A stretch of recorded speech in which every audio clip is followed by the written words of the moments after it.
Welcome to part 2 of my Crohn's disease story / journey, where I walk you through everything that I've been through since my diagnosis in 2022.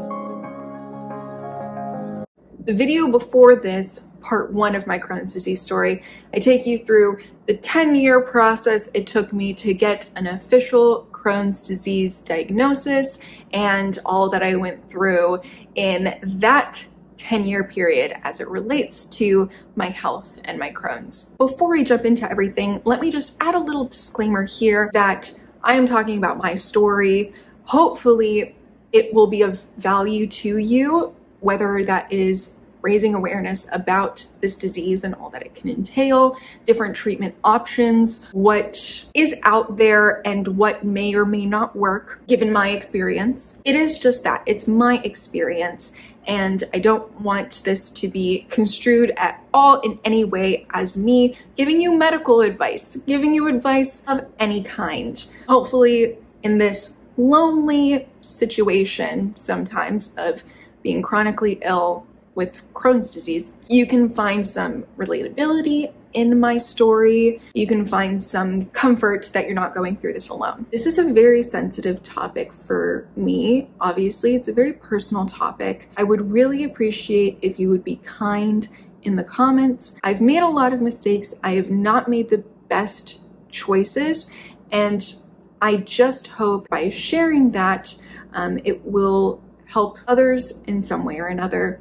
So this is all about my treatment journey with Crohn's. I'm very happy with the treatment protocol that I am heading into, and I would please ask that no matter your good intentions, you refrain from giving me your advice as to how I should treat my Crohn's. But to recap where we are at in the story at this point, I have just received confirmation of my Crohn's diagnosis after the labs reported back that there was no infection present in my biopsies, and my doctor could confirm that what I was experiencing looked to be Crohn's. And I received that phone call after moving to the other side of the country from where my GI at the time was located. So my GI from California sent over all of the medical history that she had on me, photos of my colonoscopy, and recommended that the protocol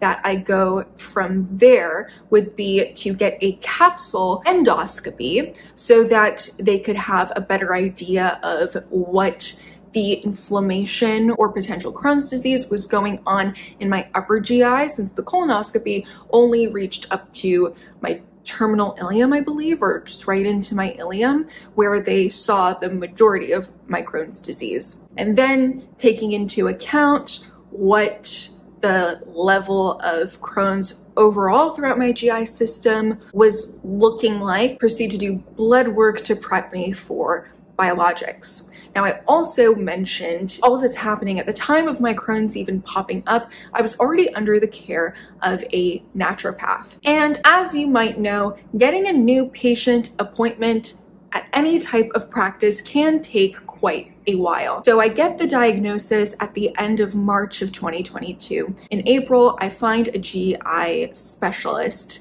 that takes my insurance, and I make a new patient appointment, but I can only set one for mid-May at that point. So I have a month and a half of kind of needing to be patient or mull over what this diagnosis means for me. And I'll tell you, the first thing after the phone call that I received from my California GI telling me that I had Crohn's, confirming that I had Crohn's rather, the first thing that I did was get on the Google machine, get on YouTube, and figure out what this meant for me and look for other people's experiences with this disease. And I remember stumbling across a TED Talk of someone talking about how they healed or got into remission of their Crohn's disease through a vegan diet and doing yoga every day. And I was like, great.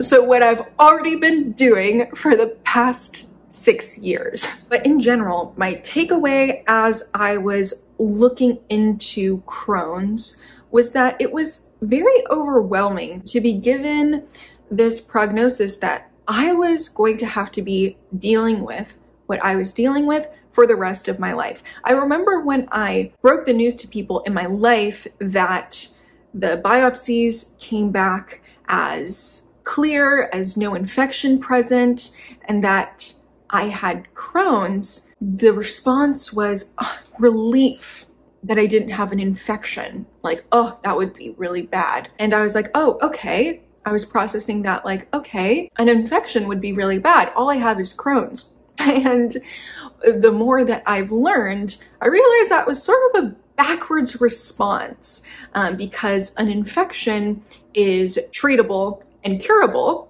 and Crohn's is chronic, lifelong. But I got really fixated on this whole aspect of Crohn's being something that you could get into remission for. And in my blind optimism, I was like, I'll just get into remission and then this will never be a problem for me ever again.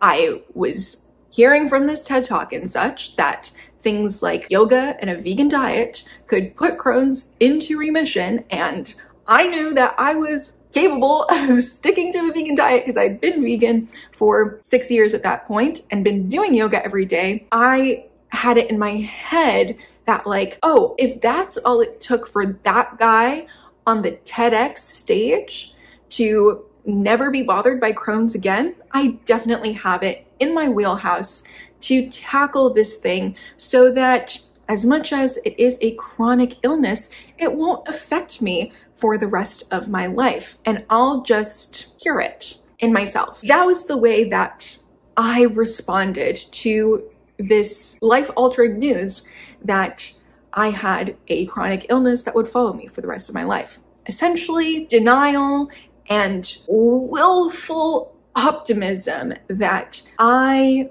would not succumb to what my diagnosis was. I remember also that when I was told that I had Crohn's, it was something extremely validating for me because, as I mentioned in my video before, I had a history of believing that I was being over dramatic, and I was in a relationship that told me that I was being dramatic. I would say things about what I needed. I would set boundaries as to what I could do given the state of my body, the pain that I was in, the symptoms that I was experiencing, and in the boundaries that I set up that affected my partner at the time. I was made to feel like I was being unfair and that I was essentially punishing him or doing something to hurt him by setting up certain boundaries because of the state of my illness. And so when I was actually told by a doctor that what I was experiencing was something serious, was something that was real, I remembered, yes, feeling really comforted and validated by that. And it was kind of a weird dichotomy because, like I said, I didn't want to believe that this would affect me for the rest of my life. So I was sort of like picking and choosing what I wanted to believe about my Crohn's diagnosis. I was like very validated by knowing that what I was experiencing was real, but I also rejected the more inconvenient parts of what this diagnosis meant for me. And I remember as I felt that comfort and that validation, I remember feeling the impulse to really identify with my Crohn's, to really weave it into my identity, because the feeling there was that now I have a reason as to why I feel incapable of doing things, why I feel weak and sick and whatnot, and it's something that I can communicate to other people and say, hey, I have a reason. This will make people understand me. This will draw sympathy to me that I feel like I am so craving because I am going through so much pain. That was an impulse that I had. And then I remember feeling that impulse and wanting so badly to reject that. Like I mentioned before, I have a pathological need to power through and prove that no matter what is in my way, I can overcome it. Maybe pathological is a strong word, but to an unhealthy extent. So as I felt that impulse to identify with my Crohn's, I fought against that impulse, and I did not adjust things in my lifestyle that could have used adjusting, such as my workload, such as holding true to my boundaries, powering through and not wanting my disease to hold me back. The funny thing is that no matter what actions that you take, when you have a chronic illness, it will hold you back no matter what. And you're just doing yourself a disservice by not respecting what your body is going through. So those are my mindsets on the onset of my Crohn's diagnosis. I am intent on powering through and not letting the Crohn's get the best of me, although arguably in a very misguided way by not respecting what is going on in my body. As I'm waiting for the appointment with my new GI, I talked to my naturopath to fill her in as well that I have been diagnosed with Crohn's and kind of exploring how she can help me at this point. Granted, I did not pursue care from a naturopath for my Crohn's. It just happened that it popped up while I was under her care for a plethora of completely different things that ironically seem to clear themselves up on their own to a large degree once Crohn's entered the building. And my naturopath made me very aware of all the different options that I had at my disposal when it came to treating my Crohn's. She shared with me some diets that have been used in an attempt to manage Crohn's. She particularly shared with me a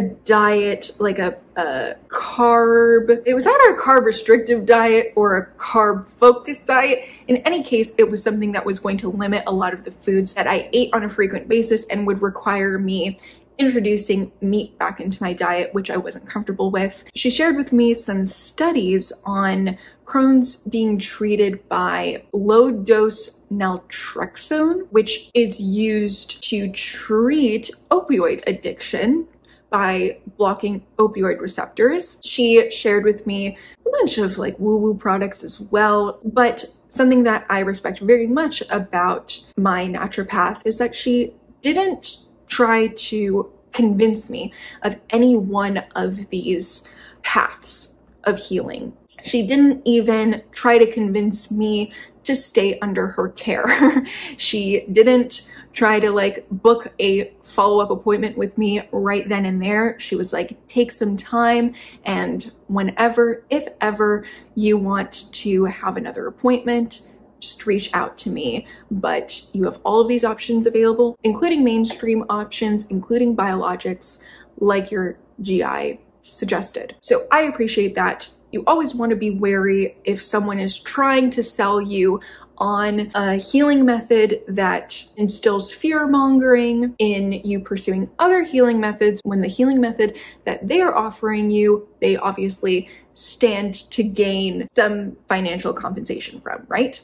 But she also put me in contact with a medical intuitive, essentially a coach geared towards people dealing with chronic illness, terminal illness, health issues in general, who touted the fact that she had an intuitive gift and therefore she could shed some light, shed some information on your illness and the emotional components behind them that could not be garnered on lab tests and whatnot. And something that I truly do stand behind and do believe in is that there is a huge emotional component to illness. Before I was ever diagnosed or suspected that I was at risk for developing Crohn's, I was very aware already of the correlation between trauma and autoimmune illnesses. It's something that's discussed in The Body Keeps the Score, which is a very well-regarded book on trauma. So it was intriguing to me to talk to someone like a medical intuitive to give me some insight as to what emotional work I could do to holistically care for my Crohn's disease. Now, it's worth mentioning at this point that I am a certified life coach. I went to the highest regarded coaching institute in the world, and I am very well versed in coaching techniques, and I was very well trained in a coaching ethos that best suits the client and the empowerment of a client. But the coaching industry is an unregulated industry. So a lot of people call themselves coaches or intuitives without having many, if any, credentials. In my experience with this medical intuitive health coach was a crash course in why all of the ethics and the structure around coaching that I was taught and trained in is so important. Because I had a very bad experience with this medical intuitive. And because I'm trained in coaching, I could pinpoint why it was problematic the way that this medical intuitive went about her practice. And it allowed me to not continue with that relationship. I had a few sessions with her. I was really trying her out, like not trying to jump to any conclusions. Our first session, I told her everything that was up with me, and she basically just rattled off at me what all of the emotional reasons were for what symptoms I had. Something that with my medical history, I was a big fan of Googling often was spiritual reason for XYZ symptom or issue that I was dealing with. Spiritual reason for styes, trapped anger. Spiritual reason for eczema, trapped anger. Spiritual reason for costochondritis, trapped anger. I think that I have some trapped anger, right? And the things that she was telling me were my issues based on my symptoms were nothing that I would not find doing a simple Google search of spiritual reason for X, Y, and Z. Then the next session that we had, she asked me what I wanted to work on, and I was feeling really overwhelmed with all of the options that had been presented to me in terms of treatment for my Crohn's disease. And so that's what I said. I was like, I want to explore this overwhelm and try and feel confident about a path forward in terms of my treatment. And immediately what she did was fearmonger me when it came to Western medicine. She was saying things like, well, you have every right to be skeptical and fearful of biologics and the steroids that they might put you on if you go to a GI. Like, it's an open secret, like it's not even conspiratorial. It's just a fact that's out there that these medications can kill you, can lead to cancer, yada, yada, yada. And she effectively fearmongered me away from wanting to go down that path. And what she recommended for me instead was homeopathy. And as a coach, I look back on that conversation that I had with that medical intuitive, and I think, how would I have approached someone coming to me with such an issue of being overwhelmed by all of the options? I would not immediately jump to an assumption, a conclusion as to what is overwhelming the client, assuming that they are overwhelmed by being made to feel that Western medicine is the way to go, because that wasn't necessarily where I was coming from when I was super overwhelmed. In fact, when I was watching these videos of people's Crohn's disease stories, it would wrap up usually with, and then I started biologics and now I feel much better. So from the onset, I wasn't actually like fearful or resistant to Western medicine when it came to treating my Crohn's. I was just overwhelmed with the amount of options And I would say that because I was sort of resistant to the idea that Crohn's is a chronic issue, that I had been diagnosed with a chronic illness with no cure, and I was sort of set on this thing of like, I'm just gonna get into remission and have it never be a problem.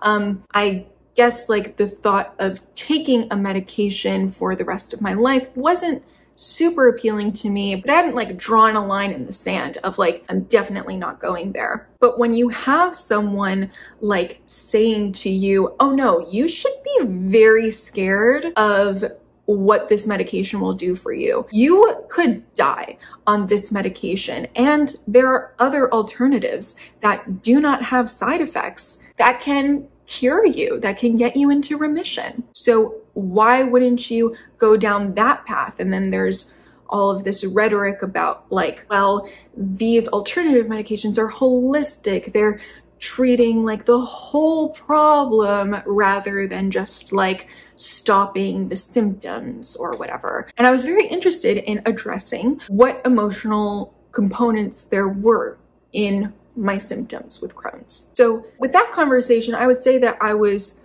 pretty convinced to do homeopathy and to not trust Western medicine. Another thing that stands out to me about that conversation in hindsight was that I said to this medical intuitive, I know my Crohn's is my fault, because that was a belief that I had. I was like, I wasn't taking care of myself. I was very stressed out in the lead up to my Crohn's. I was very busy. I had a lot of things going on. And yeah, I was like ordering takeout more frequently, not necessarily cooking as many home cooked meals, eating more processed food by virtue of that. Always plant-based, but it is what it is.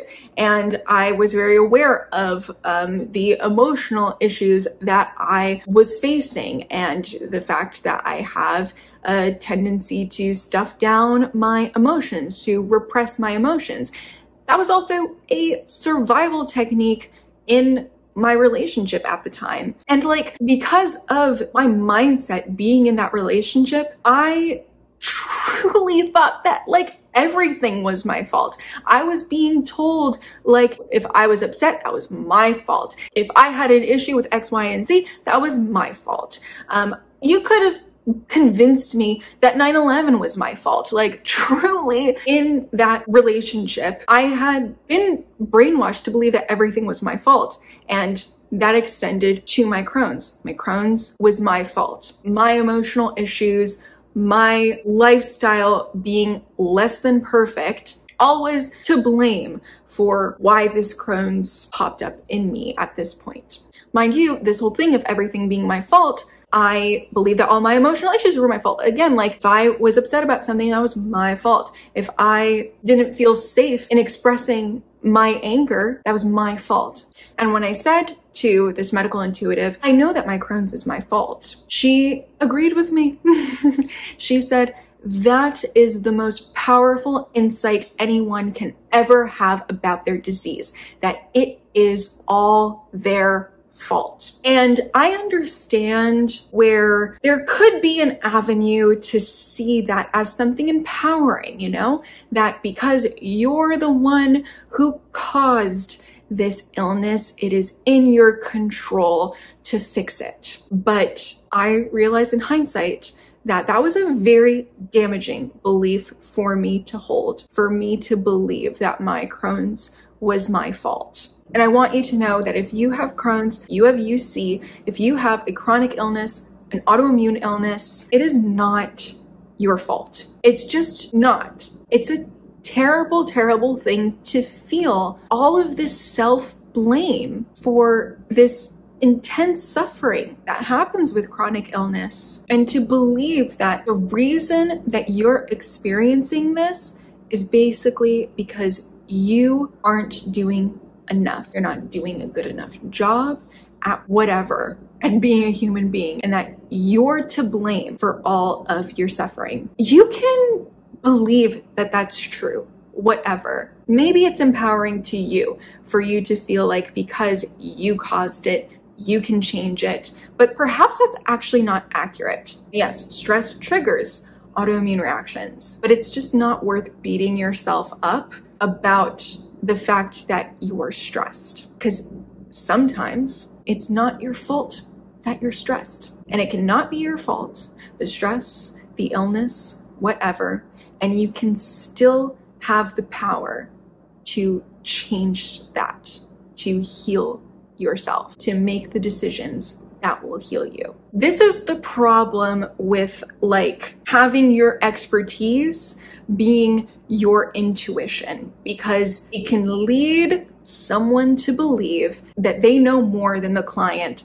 that they're servicing and make assumptions that are very harmful to what the client is actually experiencing, because they believe themselves to be endowed with this supernatural power of just knowing things. I said very little in that session, and I'm lucky that I am actually certified in the practice of coaching, and I could see all of the unbeneficial, harmful things that she was doing. But it really frustrates me that coaching is an unregulated industry, that anyone can call themselves a coach, and that this is something that people can very easily fall victim to, is believing such things and being counseled against seeking medical intervention, and instead be made to blame themselves and just given such out-of-pocket advice just because someone assumes things and calls it intuition and doesn't actually ask probing questions to actually figure out what is happening. But even though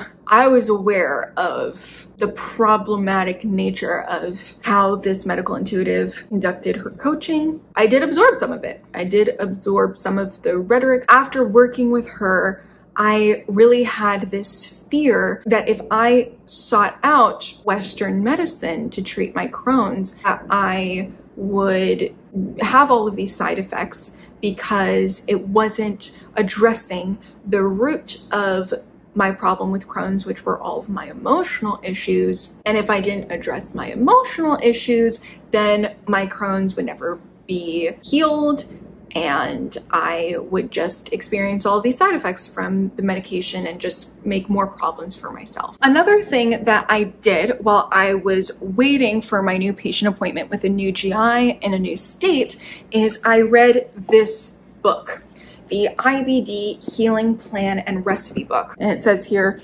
using whole foods to relieve Crohn's disease and colitis. And it gives some advice like to not eat processed foods. The main takeaway of advice from that book was to get allergy tested, to get a blood test that would show what foods were eliciting autoimmune triggers in you. And that seemed to make sense to me. So I got a commercial like Everlywell food sensitivity test.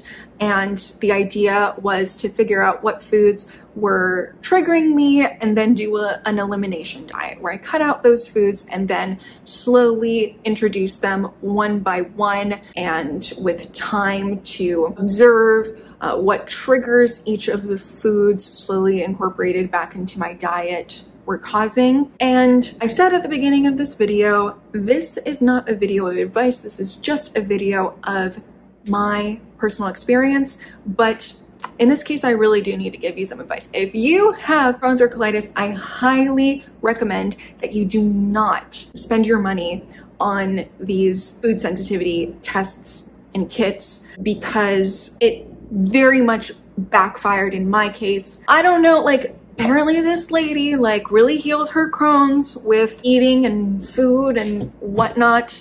And in my experience, I do believe that switching to a vegan diet allowed me to curb my Crohn's for a good chunk of years. But what happened with me when I took that food sensitivity test is that it just literally flagged everything that I ate on a normal everyday basis. And still, I tried the elimination diet. I tried to take out everything that I ate on a regular basis, and also stuff that I didn't necessarily eat on a regular basis. It just seemed to be like a load of bukkake, this whole like method of going about treating my Crohn's. Because the whole thing about Crohn's is that it is an autoimmune response that doesn't make any sense. It's attacking the tissue of your GI. Crohn's and colitis patients can have trigger foods that will make symptoms worse, but like in my experience, no matter what I was eating, I was going to get that immune response. Because the issue wasn't the foods, it was the fact that my immune system was intent on attacking me. So the summary of that whole thing was that I spent like $180 on a test that told me that I was allergic to everything. I cut out so many foods that made eating very limited for me and unenjoyable, and I was still having symptoms with the foods that didn't show up as triggers for me.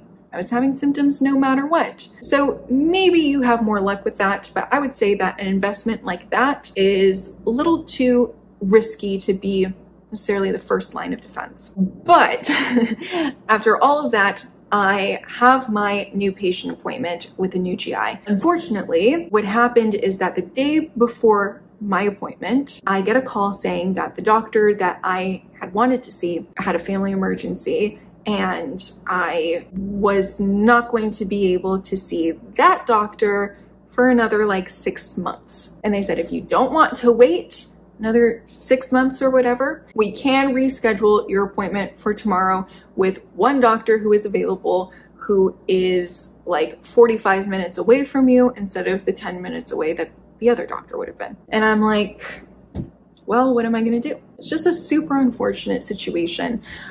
So I go in to see this doctor who was not the doctor that I had, you know, taken my time and care to select for me. I'm gonna say it, I didn't want to have a male doctor. I wanted to have a female doctor. And this was a male doctor, an older, bald gentleman. Not that there's anything wrong with being an older, bald gentleman, but I think that when it comes to like having a GI specialist looking after you, you want someone who's going to be of a demographic that's going to make you feel safer, especially when that person is literally going to be looking up your butt in a very vulnerable situation. And it could have been my like bias going into the situation, but I did not jive well with that doctor in that first appointment.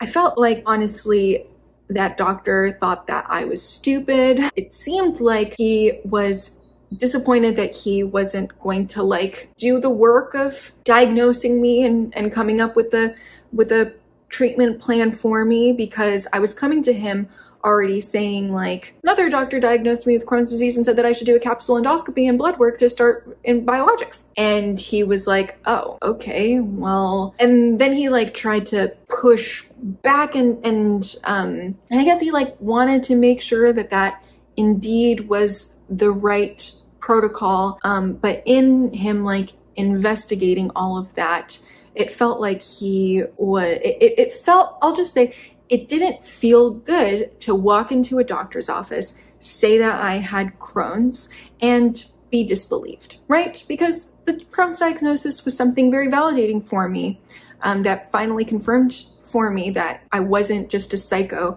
who was being overdramatic about the symptoms that I was experiencing. And for him to sort of like be skeptical of that and just the overall attitude and vibe, honestly, was not something that I enjoyed. But at the end of the day, he did agree that I should do a capsule endoscopy and blood work. So I did a capsule endoscopy and blood work. A capsule endoscopy, in my experience, and I think that there was some miscommunication with the doctor.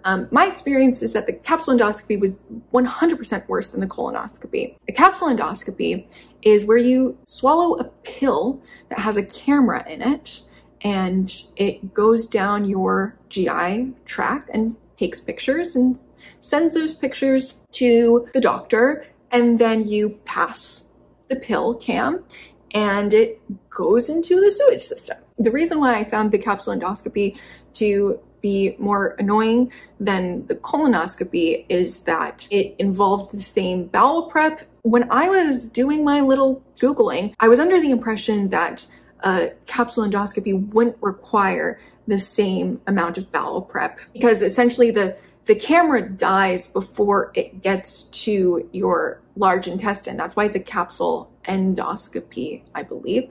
It doesn't have battery life that sees your entire GI tract, but because I had already had a colonoscopy, it was covering the part of my GI tract that hadn't been covered yet. And I believe that because of that, it wasn't necessarily necessary to do a full bowel prep, but it's communicated to me that I had to do a full bowel prep. So that's obviously the most annoying part of the whole situation. And then instead of with a colonoscopy, where the day before the colonoscopy, you can't eat anything, and then you do the bowel prep, and then you go into the colonoscopy, hopefully in the morning, and get all of that taken care of. And then as soon as you wake up from anesthesia, you're free to eat whatever the heck you want. Because the pill cam had a battery life of 8 hours, I would have to go an additional 8 hours without eating. That was communicated to me, at least. So I couldn't eat the whole day leading up to it, did the bowel prep, and then woke up in the morning, 8 a.m., went to the doctor's office to swallow the pill cam, and then still couldn't eat throughout that day until about 6 p.m., which obviously that's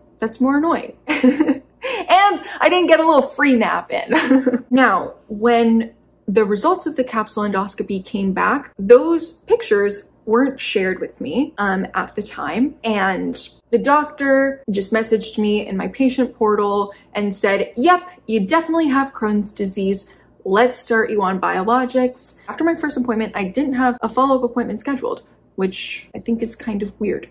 But I just received the news that, yeah, you definitely have Crohn's, and let's start you on biologics. The very biologics that I was told were going to give me cancer and kill me. So I was like, bad vibes from the doctor. I'm not being given the full information of what my capsule endoscopy even looks like. I have since seen the photos, and it's so bizarre because the capsule endoscopy was done May of 2022. My colonoscopy was done March of 2022.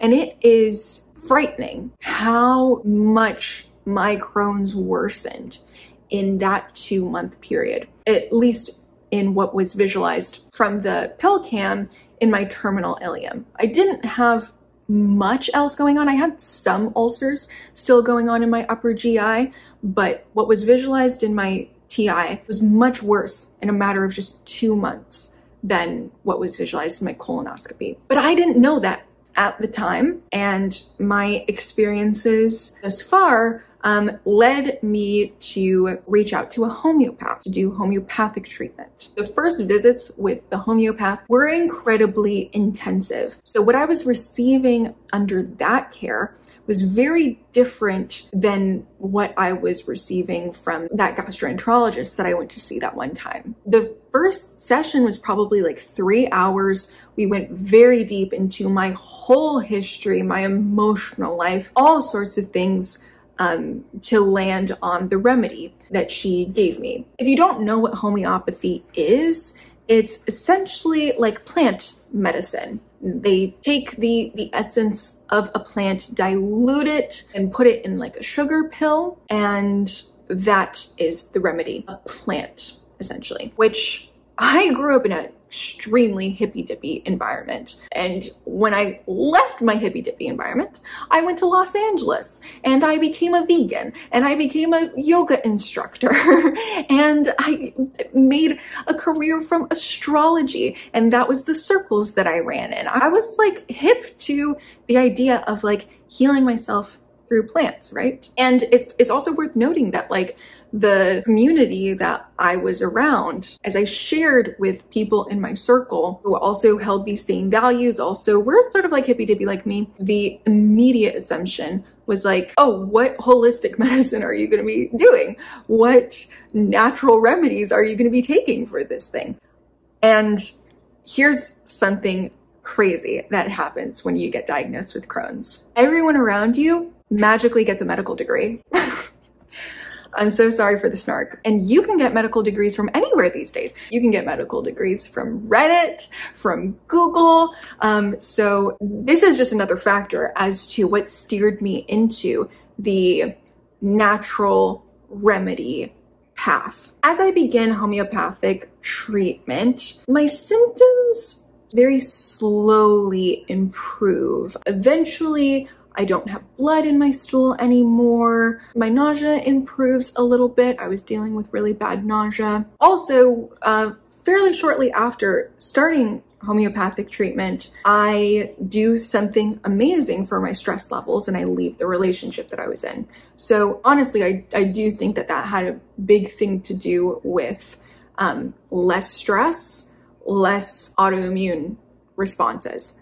But something that I notice as I'm like experiencing some improvements, but I'm not necessarily well, I'm still experiencing frequent, constant symptoms, just at a lower level than at the peak that I was experiencing. I notice that my homeopath is much more enthusiastic about the progress that I'm making than I am. The vibe that I got from her in this period of time is that she thought that I was in remission.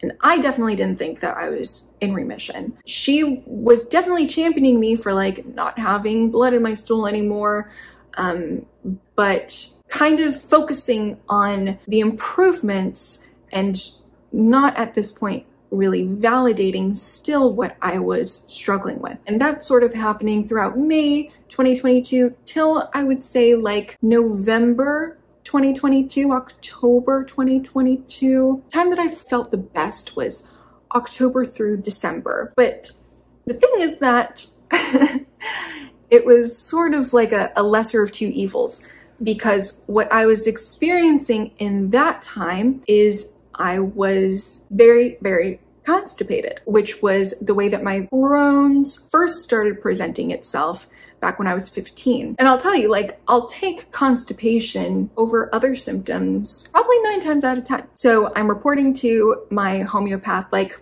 listen, I'm doing much better on so many fronts. I'm just like really constipated and straining, not having a lot of bowel movements. And so she switches my remedy. Things are the same for a long time. I definitely made a significant improvement from where I was at the height of my Crohn's. And obviously lifestyle factors changed when I left my toxic relationship. I was much more able to focus on my self-care. I wasn't in fight or flight as frequently. But in terms of my health, I'm still not pleased with where I'm at. And I'm a little irritated that my homeopath is acting like everything is fine. Then in March of 2023, my nausea begins to ramp up quite a bit. I am dizzy, motion sick at just like turning my head gives me intense motion sickness. And I return to having blood in my stool, not just from straining, which like when I say that I stopped having blood in my stool, I didn't stop having blood in my stool. I just stopped having a lot of blood in my stool coming out in clots and filling the bowl. And I was still having like blood streaked on my stool from straining. But March of 2023, so many things ramp back up and it's bad. I begin to see my homeopath more frequently with the onset of this flare. That's a word that she uses, like, oh, you're in a flare again. And it's like, I never got into remission, but okay, this is a flare, sure. And every time that I see my homeopath, which is like every 2-3 weeks for a little while, like a couple of months, she assigns me a new remedy and it doesn't work. And again, I'm frustrated because she assigns me this new remedy after talking to me for like half an hour, 45 minutes on the phone. And not to mention, she's always asking me the same leading closed-ended questions as every time that we get on the phone together and I have an appointment, which is annoying because I'm just saying the same thing over and over again and I'm being billed by the minute. And at the end of every appointment, she's telling me, okay, this is your remedy now. Text me how it goes for you in the next 24 hours. You should be feeling better in the next 24 hours. And then I would text her after 24 hours and be like, literally nothing has changed. And then she would say, oh, great, it's not aggravating you, which is like, okay, you told me when I was going to take the remedy that it would make me feel better in 24 hours. But now that I'm saying that it's not making me feel better, You're saying this is the perfect outcome. You're not being aggravated by it. So it's like, what are you promising?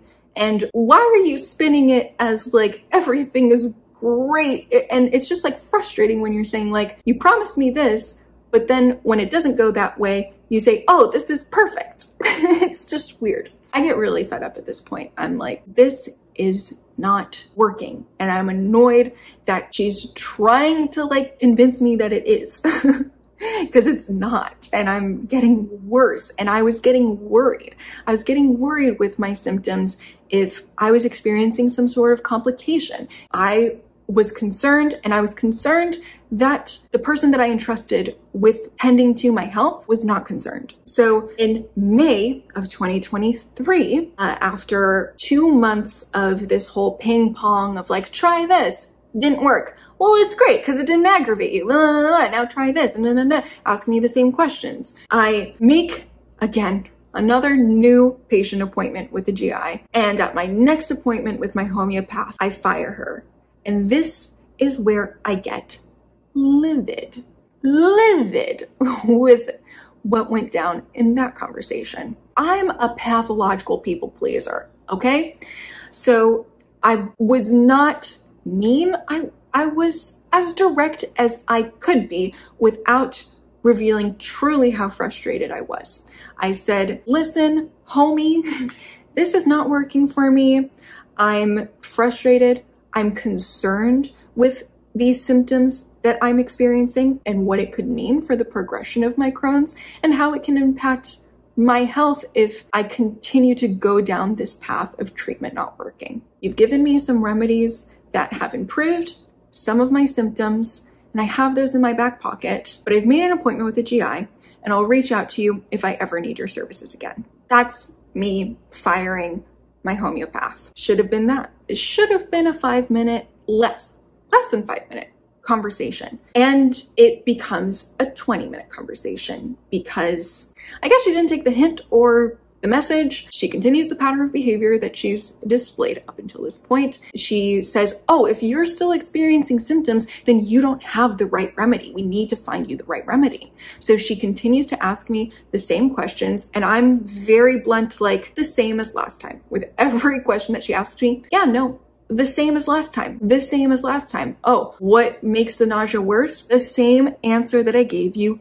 last time. Where do you feel the pain? All of the same places, all of the same types of pain as last time. I don't know why, if my answers don't change from last time, why it would lead you to a new solution. And spoiler alert, it didn't. She said at the end of that phone call, well, you should just take the remedy that you took for the ovarian cyst because like a year ago, I had a 6-centimeter ovarian cyst, and I consulted her about what homeopathy I should take, and it worked, question mark. The cyst went down. Ovarian cysts also frequently go away on their own, but hey.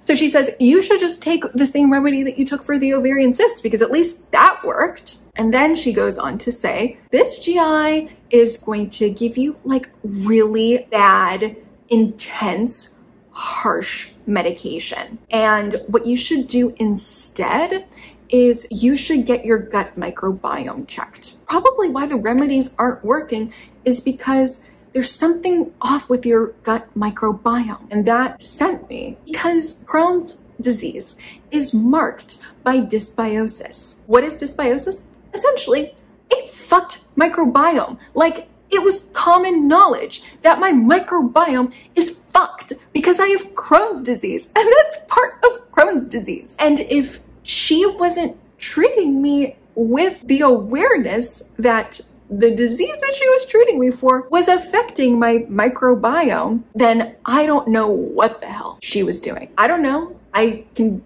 give the benefit of the doubt that I misinterpreted some of the stuff that she was saying, and she could be the leading expert of Crohn's disease in the world. But she did not convince me that she even knew the first thing about Crohn's.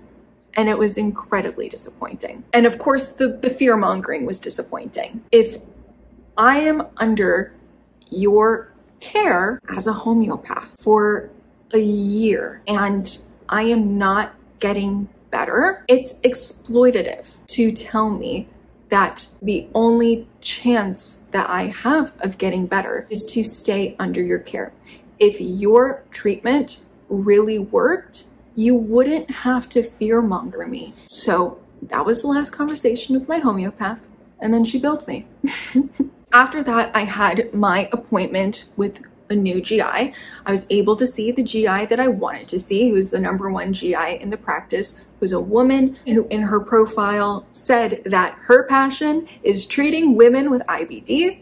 I am a woman with IBD, so I was feeling confident about this GI this time. And I came to her, and she was still in the same, under the same practice, like same network, I don't know, same offices as the other GI that I had seen in this state. And so she had access to my capsule endoscopy pictures, and she showed them to me. And I was like, is it just me, or are these much worse than my colonoscopy pictures? Because she also had access to that.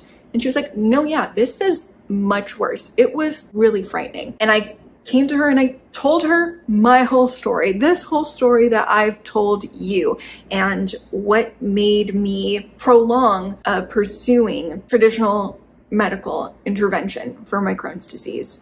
And she was very kind, but very firm in what she said the risks were in me not treating my Crohn's disease. And I gave it the good old college try with several natural remedies, emotional healing up the wazoo, and my Crohn's disease was just getting worse.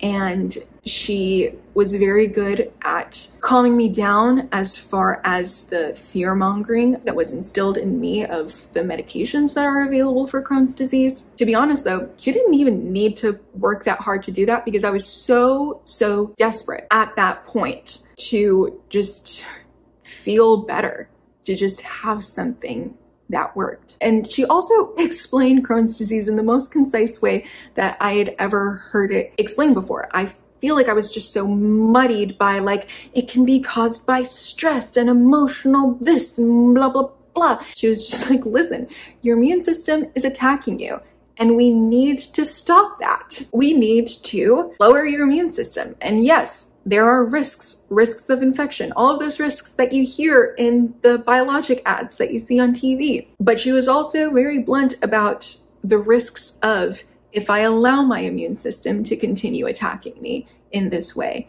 And all of those risks were a whole lot scarier than the small and controlled risks that are actually associated with these medications. So what we landed on for treatment plan for me is Remicade infusions, which is a TFN alpha blocker, essentially blocking the thing in my immune system that is causing the inflammation and the ulcers and all of the axillary symptoms of my Crohn's, which of course will make me immunocompromised. It will mean that my immune system is weaker, but I'm still immunocompromised without medication because my immune system is too strong and acts out of line. So it's a different kind of immunocompromised, but it's still, no matter what way I slice it, I am immunocompromised. I also talked to her, and this is something that I left out of the story because there's just so much going on. But I talked to her about, like I said, I have an immediate family member with an autoimmune illness, a different autoimmune illness, and I was modeled my entire life to reject medication, to power through. All of my pathological power throughness directly comes from this person in my life. And throughout my whole life, I saw this person be very sick and refuse medical intervention. And even if I, as an adult, consciously do not agree with that, it is still what I was modeled my entire life. And it's hard to ignore that. It's still something that affected my development. I feel very good about starting Remicade infusions. I haven't started yet because there's a lot of paper pushing with insurance and whatnot before I can make my first appointment. Something that I heard over and over again that was used to persuade me against following Western medical treatment was that the medical system is broken. And I still think it is. I still think that there's a lot wrong with our medical system. I think that many doctors will agree with that. And there's money to be had, big pharma, whatnot, but there's also such a financial incentive for these people in the natural spaces to have you believe their rhetoric and to exploit you based on your fear and ignorance. I have been very jaded by that space and very upset with the fear-mongering, the lack of information, clearly, misinformation being given to me, and profit being made off of me while also not helping me. And so I feel much more confident going into a treatment plan that has research behind it, that has been proven in a reproducible way to treat Crohn's. Like, simple as that. And it's upsetting that it took me getting to such a low point that I was so desperate enough to take the most available and research-backed option for healing. I still have people in my life who, while they are supportive of me receiving this treatment that's going to make me feel better, are still not totally understanding of what Crohn's is, and will say things like, well, just get a few infusions and then like manage it naturally. I think it's very dangerous to empower people who are not fully educated in treating diseases to treat diseases. When it comes to the research with homeopathy, it indicates that it seems to be nothing more than a placebo. And the thing is, if homeopathy or whatever, ayahuasca, whatever the heck else is out there, if those methods really worked consistently, were reliable, why wouldn't people do the research to back those results? It seems like, in my opinion, they target a very vulnerable population and target them by using fear. And I don't think that would be necessary if it really were a viable or superior option. I will be giving an update once I do start my Remicade infusions, let you know how that's going for me. So stay tuned if you're interested in that. I hope that this video, I hope that my story was beneficial to you in some way, but that's all I have for you for today. Thank you so much for watching, especially until the end. And remember that you are not alone, and give yourself grace for doing your best.